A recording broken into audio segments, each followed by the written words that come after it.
Hello, welcome to Shawnski's Garage. Today I'm going to talk about my 21 Shelby Super Snake Sport F150 4x4. And this truck is a vehicle I purchased last year, June. It's November of 23 now, so June of 22. And I've got approximately 12,500 miles or so on it. And I normally use it, or primarily use it for summer vehicle, daily driver, and for tow hauling. And it's been a good vehicle so far overall. And I did a couple videos last year, and those videos talked about the interior, some of the features, some of the quirks, some of the deficiencies in my opinion of the truck, the underside, reviewed the underside, and so on.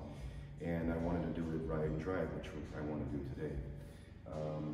The reason why it took me so long is the brake system in the truck that Shelby installed was the bare brake system, a 6-piston brake system. Looked pretty impressive, nice big caliper, big rotor, and really looked well on the 22-inch wheel. However, it wasn't ultimately compatible with the Ford system. And so I took it to the dealer because I had full codes, I couldn't use my drive modes and that type of thing.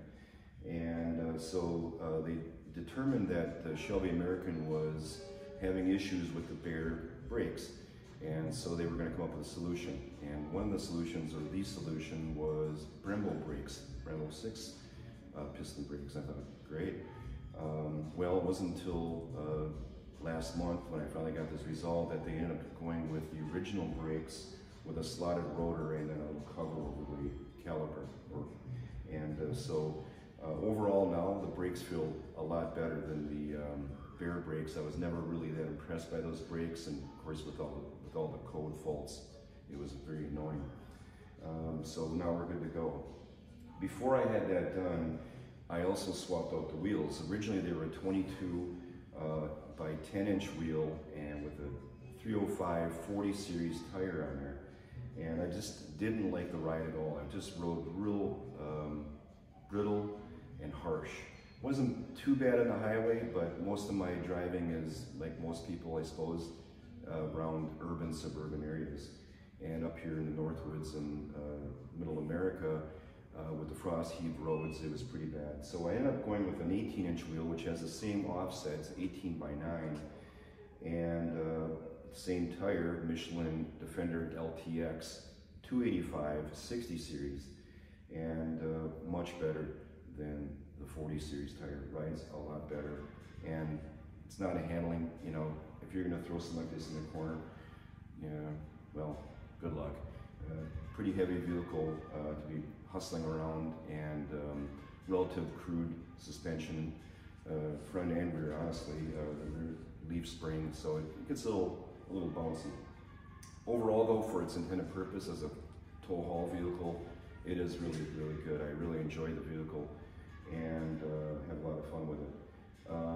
So with that, we're gonna get into a ride and drive and take it from there. So here we are in my 21 Shelby Super Snake Sport. It's based on an F150 XLT trim. Anybody who has one of those probably looks very familiar. The screen is not as large as, say, the Lariat Platinum series. It does have climate control, which is nice. And I mean, it has everything that I think a truck essentially needs. The seats are done by an aftermarket company who supplies Shelby American, and actually very nice. I think this is one of the nicest things about this truck is the seats. Recently did a 3,300 mile road trip with my wife down to Florida, came back up through North Carolina, and never had an issue with really any sort of like aches or pains or abject fatigue or anything like that. So the seat design is pretty decent, and then the materials that Shelby American supplier uses, the leather quality is very, very nice, very well done, nicer than an OEM Fords that I've experienced in the past.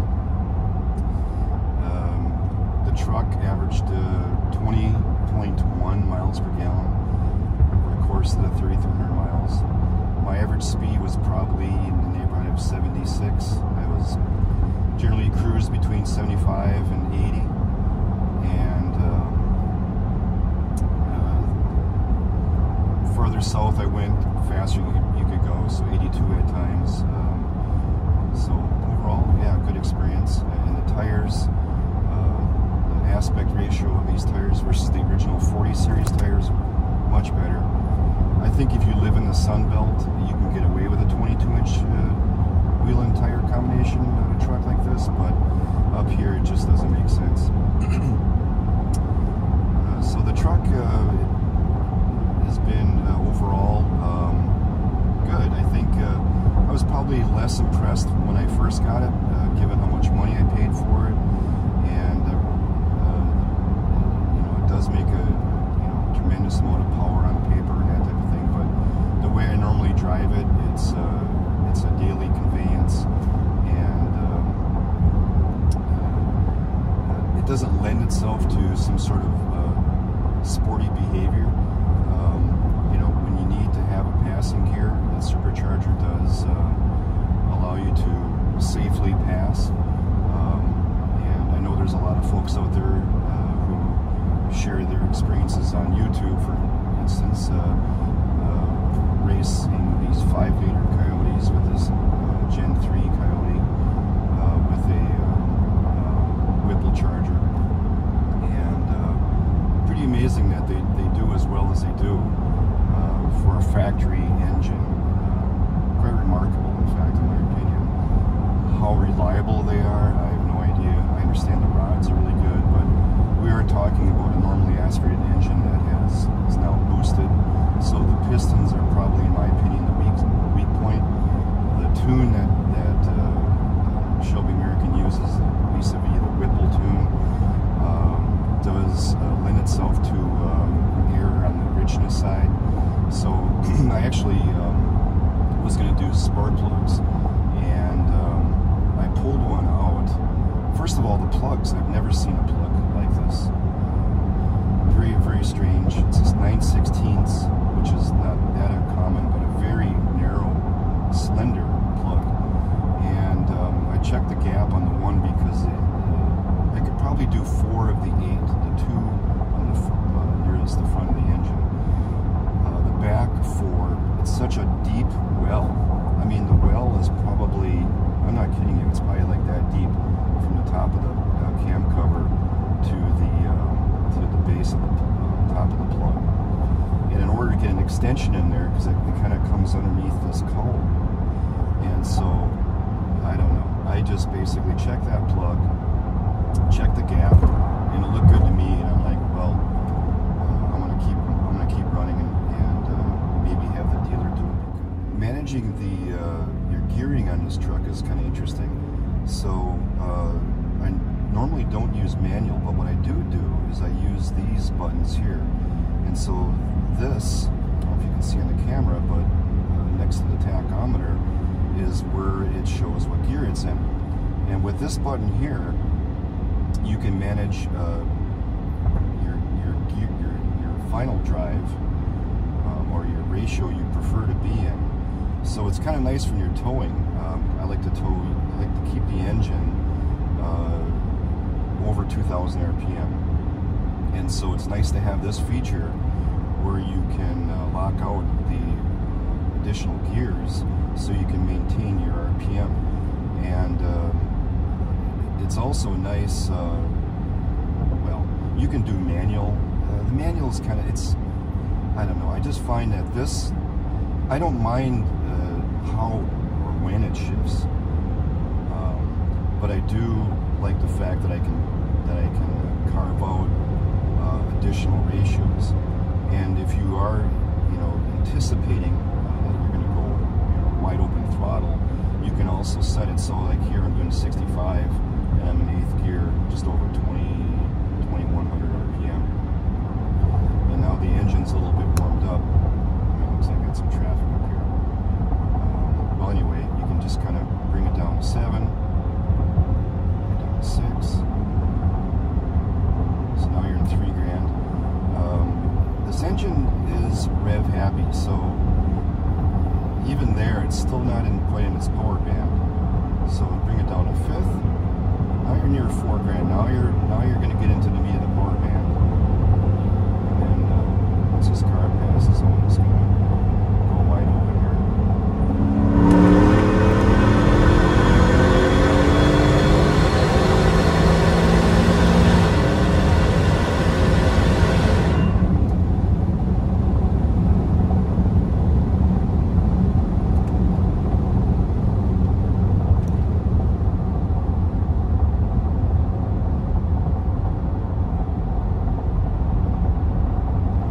Tell or not, it's has no problem moving with the clarity.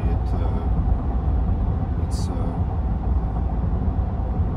not dramatic, but there's a rush. It just keeps pulling, and so that's what's really interesting about this. I used to have an old an 04 Lightning, and that was a 5.4 2-valve, bigger engine, less breathing capability with the 2-valve head.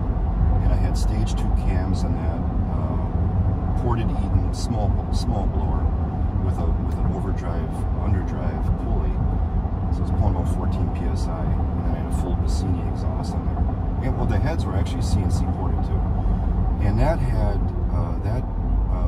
was pretty much all but done by, well, it was happy to pull the 6, but where it was just happier on the bottom end. Just the torque was tremendous. It just flattened out go.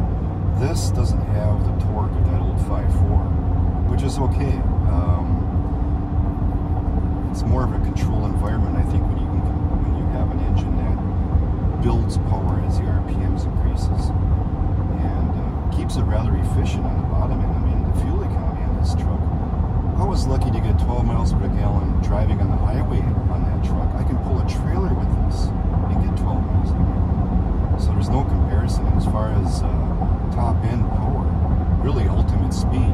This is also faster. Although that was pretty dramatic. If you wanted to show off in that truck, it was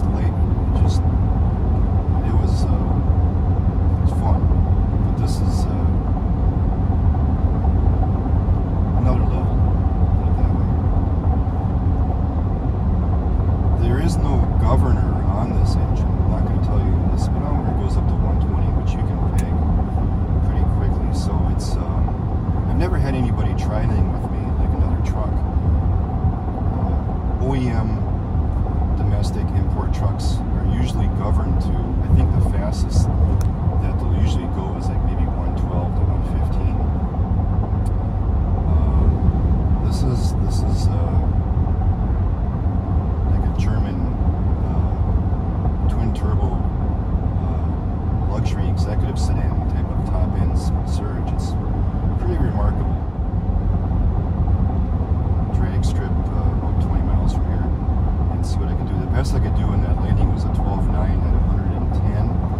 I think this thing could probably do, I think it probably could break into the 11s. And with the 4x4, traction is not a problem. That 12.9 in that Lightning was severely traction limited, and I think this thing could get into the 11s easily. It's pretty impressive. But again, it has stock OEM pistons, so you know. And yeah, I'm not interested in a $15,000 engine rebuild in case I have a misstep. So I'll bring it down a couple gears here, a few gears. It's a little traction limited in 2-wheel drive.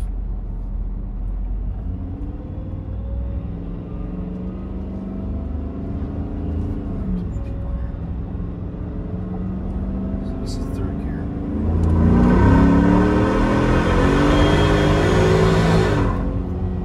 See it slip a little bit.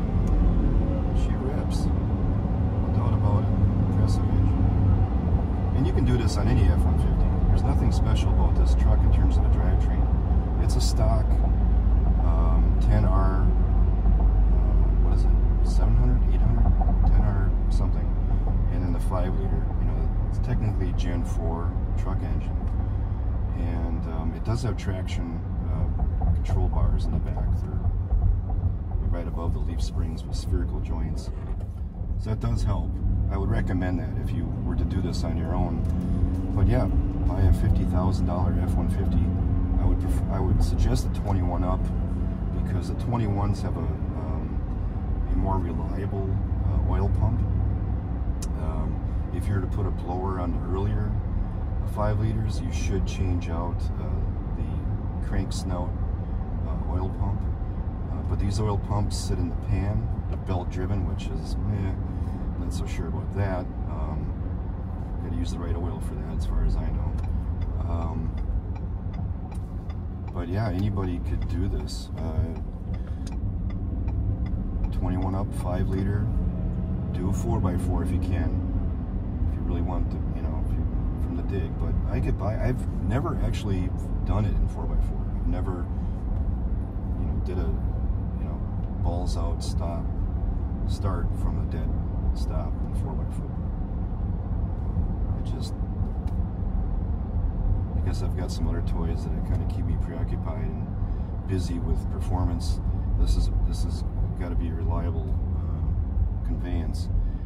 But get the 4x4 and the Whipple charger. I think they're like $9 grand, and it's stock brakes, and you know, I think it works. And I think if you maintain it like anything, it'll treat you well. Probably be a little more diligent on, you know, I've been kind of diligent, like I said, a little crazy in oil changes, but I've just been breaking it in, and I just want the confidence of knowing that it's there when I need it, and that's the bottom line. So with that, that was a little drive in the truck. Normally don't drive like that, but it's fun when you have the opportunity.